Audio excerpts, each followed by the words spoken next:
Hello' everyone, কি খবৰ সকলোৰে? সকলোকে নমস্কাৰ জনাইছোঁ আকৌ এটা সুন্দৰ মেছেজ লৈ পেলাই। মই মাজে মাজে ডায়েৰীত কিছুমান বস্তু লিখোঁ আৰু ডায়েৰীত যেতিয়া মই কিছুমান বস্তু লিখোঁ আৰু সেইটো সদায় স্পেচিয়েল হয়। আজি মোৰ 4টা কথা 4টা মেছেজ মোৰ মনলৈ আহি আছিলে।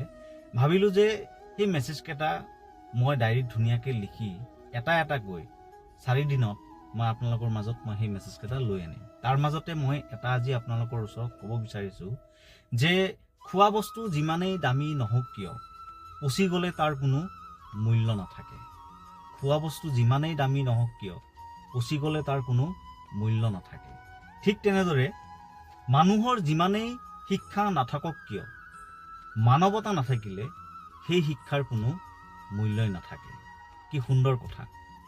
যদি ভিডিঅ'টো চাই আপোনালোকৰ ভাল লাগিছে, মেছেজটো যদি আপোনালোকে শুনি ভাল পাইছে, তেতিয়াহ'লে চেনেলটো ছাবস্ক্ৰাইব কৰিবলৈ নাপাহৰিব। Thank you so much।